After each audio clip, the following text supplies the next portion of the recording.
Hey guys, hope everything is going very well in your life, or maybe you are at least working on it to get things better. Today, I want to talk about the real meaning of personal development, or what I want to call the holistic personal development. Generally, when we speak about personal development,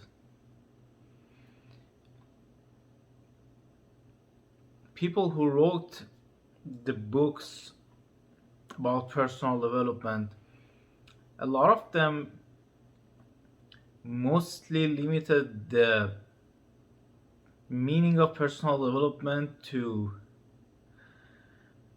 learning things like social skills, work skills, psychology, persuasion, financial skills, things like that. That is very limited way to approach personal development. Why is that? If we, at least for the sake of understanding, consider person a person as an individual who has different aspects of being: body, emotions, mind, and finally something beyond all these, which we may call it real self, spirit, consciousness, which, because it's a more advanced topic, we don't get into it much, but we just want to include that.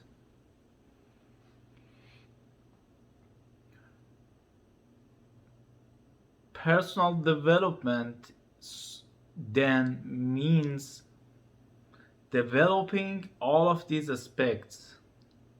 So, physically, it means making your body healthy,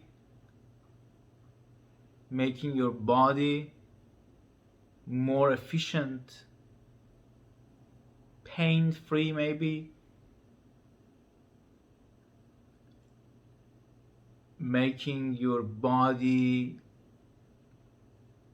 in some areas even flexible or strong. If you're thinking like, how does my body being strong or like healthy is related to personal development? Let's say you want to work on something, especially like some big goal in your life. You want to achieve something, some financial goals, and you have some backache, like chronic backache or something similar, and that bothers you, and it takes a lot of energy out of your day, and you trying to sit behind your desk and work, and that is like making you have low energy and makes your mood maybe low. So in that way, it's affecting you, right? So your body is important, right? Now the other thing, diet, part of health. Is that a part of personal development or not? Like, let's say if you decided to eat the worst food or things that makes you sick and makes you have low energy, makes you go in a bad mood, and affects you in a negative manner, do you think it holds you back from moving faster in life toward your goals or not? Of course it does, depending on the person and what they exactly do with their diet. Actually, your diet can make a huge difference in the way that you feel and your mental performance. Most people have no idea, but it does. You have to do more study and research about this, and I had briefly uh, explained about it in my podcasts. Hopefully in future we can talk more about that also. So body, right? We said body is important. Mind. Now, is that important? Everything actually that you're experiencing and you're doing and your whole life, whatever happened in your life, whatever happens, what you have and what you don't have, what you are and what you are not, and just about everything, they are all result of your thoughts or your mental performance. So there are many aspects to mind. Let's look at a few of them. First thing, which is very important, whether you want to make some progress in your study or school or your job or your spiritual progress or meditation.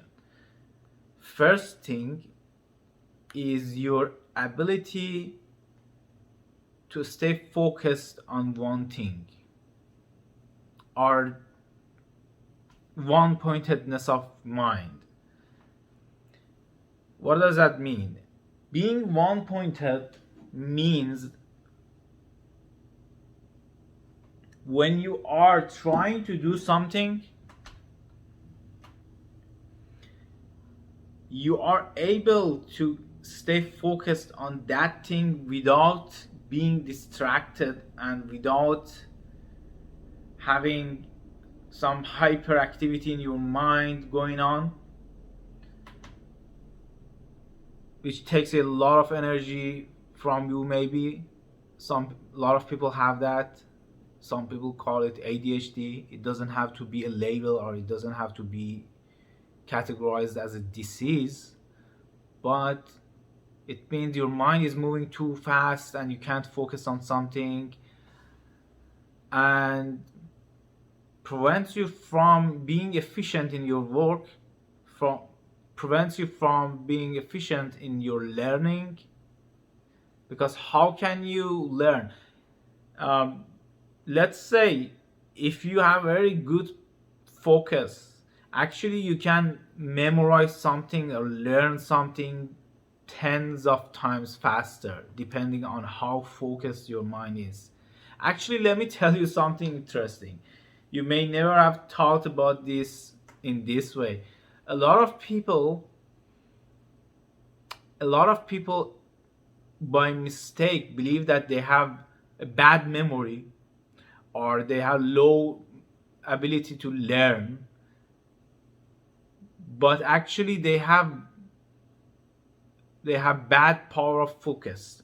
They don't have good concentration, because if you are not concentrated, you're not absorbing what you see. So your teacher may have told you, oh, you're not intelligent person, or you're not uh, good at learning, or you may accepted that nonsense from them, and you really thought, okay, something is wrong with me.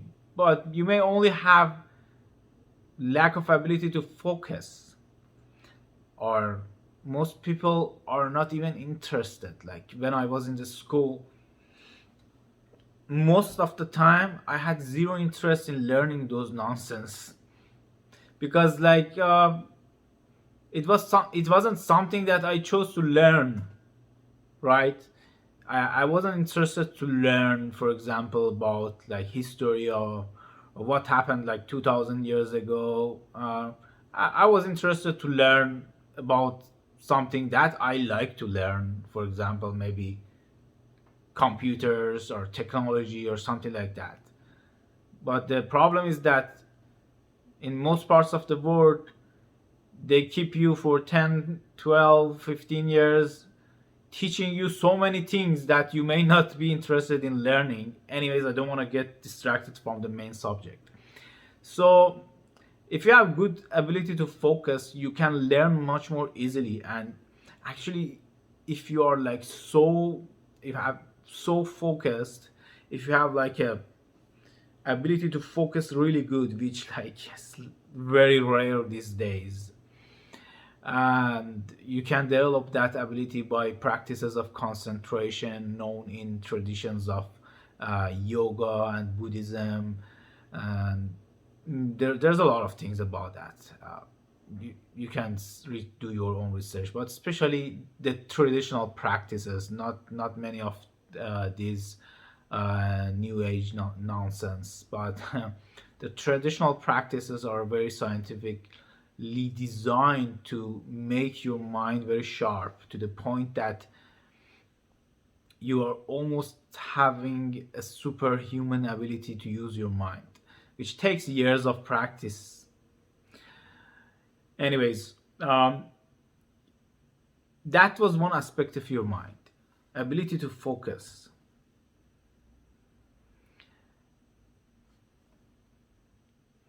Next thing, we can point to the fact, the thoughts that going on in your mind, which are actually related to how much you can focus. Because if you have good ability to focus, you also most probably have you don't have a lot of bad thoughts or bad emotions. Just the fact that you can focus on something, whether it's like a candle or a picture or something, it's going to make you feel great. This is something that you can practice. If you put something, one object, for example, especially it's better if it's something limited, not a big picture, maybe a candle, maybe a poem, maybe a dot, maybe something like that, maybe a simple symbol like a triangle, and you practice this for like a couple of months every day for 5-10 minutes, that you're just trying to be focused on that thing and block other distractions. Don't think about anything. Just whenever your mind gets distracted, just put it back, put it on the object of your concentration. And when I did this, sometime I felt like I'm having like a blissful experience, because I felt like all of my energies in my body and my mind are so focused, and I'm so grounded, and I feel so empowered. That's just telling you about my experience, but it can be different for many people. But it takes time to develop your concentration. Anyways, I was talking about your thoughts. So you can work on your power of concentration, but also you need to change your thoughts. How do you do that? You need to upgrade your thoughts. Let's talk about different categories or different levels of thoughts. In terms of evolving as a human being, especially from the holistic spiritual perspective, there are thoughts that we can refer to them as low vibrational thoughts. Low vibrational thoughts are the thoughts that have low energy, physically and mentally makes you have low energy. It produces imbalance in your body and your mind. and emotions. It makes you feel not good. Some of those thoughts makes you feel horrible, makes you feel like hell. So there's actually some types of charts that are drawn to explain this, but just briefly I want to mention this. Let's say at the bottom, the worst kind of thoughts that you can have are thoughts of hate, maybe a little like higher anger, rage, jealousy, pessimism, um, self doubt, things like that. And then when you move to the higher vibrational thoughts, there are thoughts of confidence, hopefulness, faithfulness, patience, acceptance, and courage. And on the very top are the thoughts of compassion or love or forgiveness, also gratefulness. So keep this in mind. Love or compassion and gratefulness are the topmost high vibrational thoughts, which can, if you have enough of those thoughts, naturally you'll become happy, joyful, healthy, because those are the highest vibration of thoughts in the universe. So that is why there have been many teachers who wrote many books about importance of gratefulness and the importance and the greatness of love. Some people call it divine love or whatever, but like, why some people, the great teachers of the past, like say Jesus, like Buddha, they gave a lot of importance to love, compassion, because that's the kind of thoughts that you want to develop all the time in your mind, because that's going to make you feel the best. That's going to make you have the most power and have the most freedom.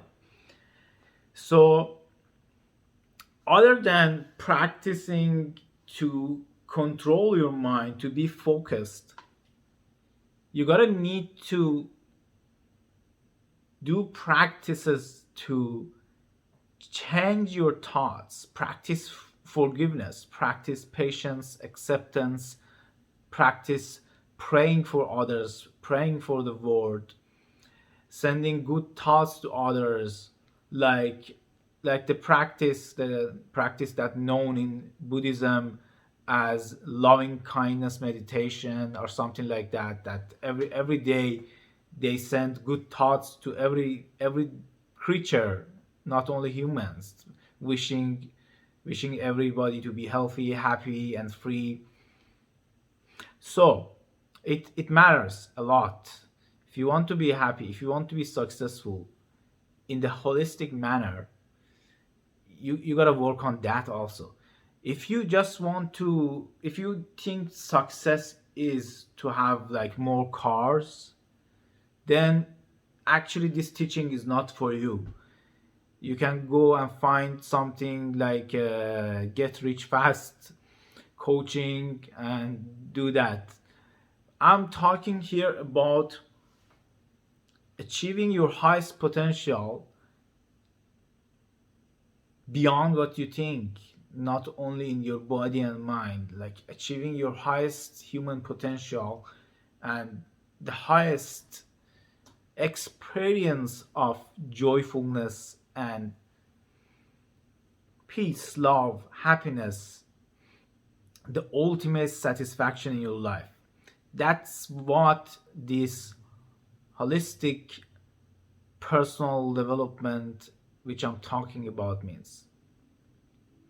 So, we talked about body, we talked about mind, and always remember that body and mind are interconnected.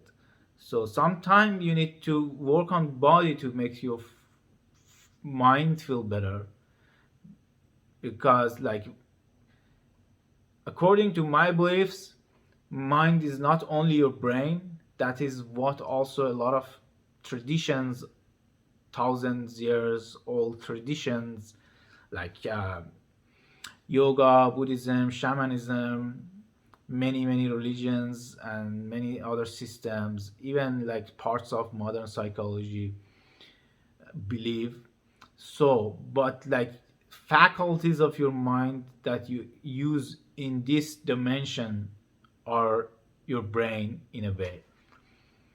Um, Whatever, that's a big subject for itself. But let's say your mind is your brain for now, for the sake of understanding. So sometimes you need to work on your body and your brain to make things better, right? The the the thing is that the more you grow as a multidimensional human being, the more you grow, the less you're attached to your body and the more power you have to change your body through your mind. That's something to remember. So before you reach that advanced stage with years of practice, meditation, spiritual practices, and things like that, before you reach that stage, your body may affect your mind and emotions less or more. For a lot of people, it's very strong. Their body affects them really strong. So we most of the time, especially for most people, we have to also take care of our body to make our mind feel good. So we have to have enough sleep. We have to, as I said, have a good diet, because our diet affects our brain. It affects our chemistry of our brain, affects our neurotransmitters, affects the way that we feel. So your food can hugely affect the way that you feel and how good you can think, especially as I said before, you have like you're a lot more advanced. And sometimes we use, even in the extreme situation, we use drugs to treat the mental disease because the person is not strong enough to use his or her mind to fix things. So sometimes we use temporarily drugs to fix the issues. So body, mind, interconnected. Emotions are a result of your thoughts. Emotions are part of your body, and you experience emotions in reaction to your thoughts. It's good always to remember that you don't experience emotions automatically, but you create them. The more you grow spiritually and holistically, the more you understand this. For those of you who may have not heard me before about the whole spiritual thing, when I say spiritual, remember, being a spiritual or being a spiritual practitioner, in my definition, doesn't have anything to do with religion. It doesn't have anything to do with beliefs. If you may believe there is something beyond matter or not, but in many ways, even modern science or quantum physics, they have proven that there is something beyond this physical matter. So we call that thing that's beyond the physicality that we experience, maybe we call it the spirit, whatever you want to call it. Maybe you want to call it like your Buddha nature, your real self, whatever. When I say spiritual, I'm talking about the things that are beyond the physical. And always remember, only a real ignorant person is going to say, I'm sure that everything is this. I can't see anything. I can't experience. I haven't experienced anything, so it doesn't exist. Because when you conclude about something without really knowing, that's like a real dumb way to process things. If you look at this, a lot of people think they know too much, but only ignorant people think they know too much. When people learn and learn and learn and learn non-stop, even for 50 years, maybe for 70, 80 years, most people come to the conclusion that they really don't know anything, because the universe is limitless. And even a simple thing like maybe a plant, we still don't know it quietly. We don't understand a lot of things about even the simple material nature things. So we should not ignore things or reject things that we don't know about. It's always wise to say, I'm not sure, maybe it's there, maybe it's not there.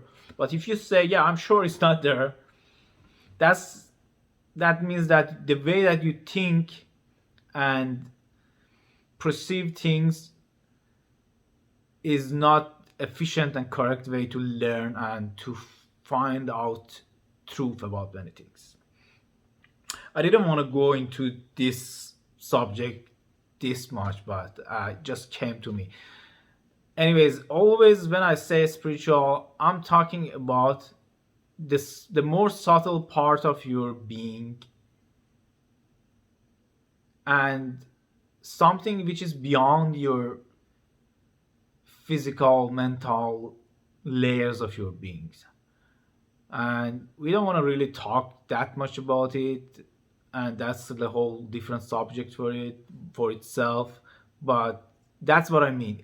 When I say spiritual, I don't mean anything about like any religion or believing in any god or not believing in any god or anything like that, right? So body, mind, emotions, we talked about this. And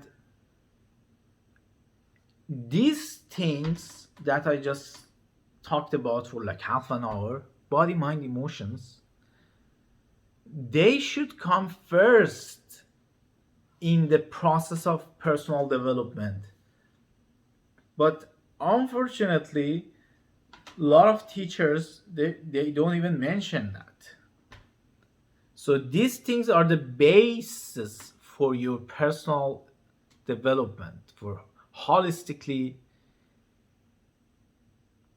growing your potential, achieving your potential in all dimensions of your life. So it should be always priority. Your health should be always your priority, not getting rich. That should be your second or third or fourth or whatever priority.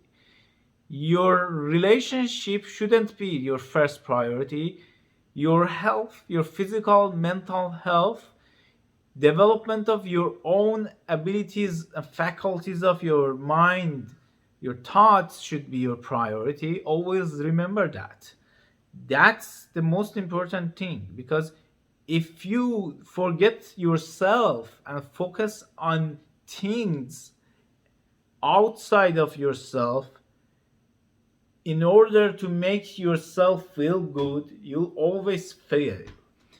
Even if you get things, they may give you a blast for a while, but those things are not the things that are making you happy really, but it's your own state of mind and the way that you think and the way that you view the world and your health that's making you happy.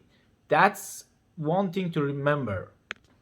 Now, when you put that a priority, those things, then at the same time you can work on many other things, of course, but the personal development as like physical, mental development, and whatever I said should be your priority. Then also you can work on the other things that the other teachers, as I said, talk about. You can work on learning, you can work on learning communication with people, persuasion, you can work on your abilities to have a better relationship with people or with your significant other.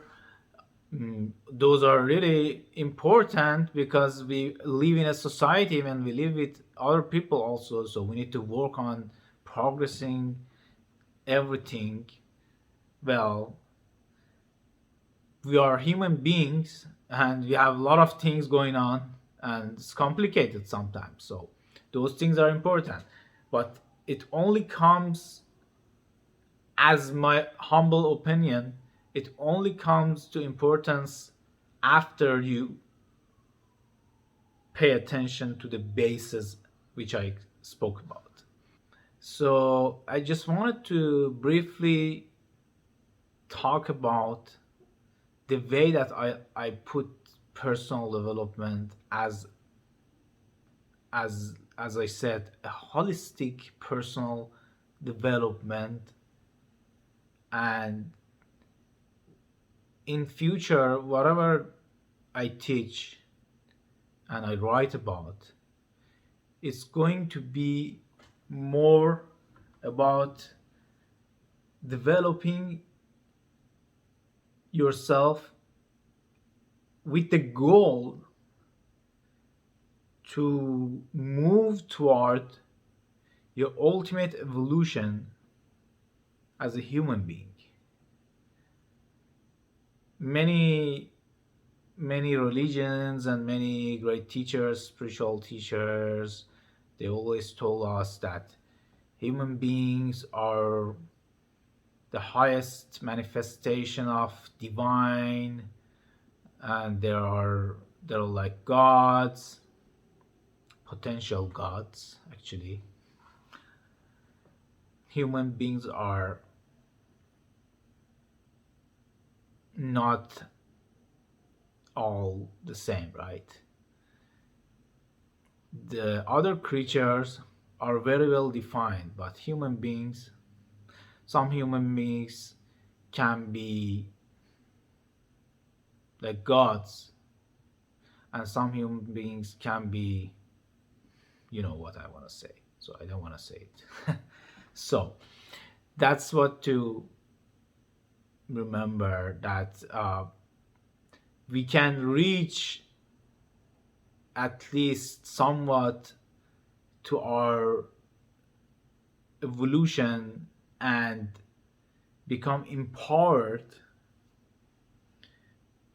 to understand ourselves or understand ourselves as who we are and what is our true nature and why do we suffer sometimes and what can make us happy, how is happiness reached, and what who really we are. Like, are we this transitory body which is changing all the time? Who am I? Am I this hand? Am I this lips? Am I this head? Who am I really? So that's the ultimate stage of evolution to know who you are. I'm really trying to not get into very spiritually funny stuff in this channel, so I don't want to. I'm not getting into that subject. Just want to mention it. That for me, that stage of spiritual evolution, that stage of highest evolution, enlightenment, whatever it's called, for me, that's the most important thing, and I think that's the highest goal of every human being. But if you don't want to get there, it's totally okay. As long as you live as a happy and healthy human being, that's really good. So thank you so much for listening, and I hope I'll see you soon.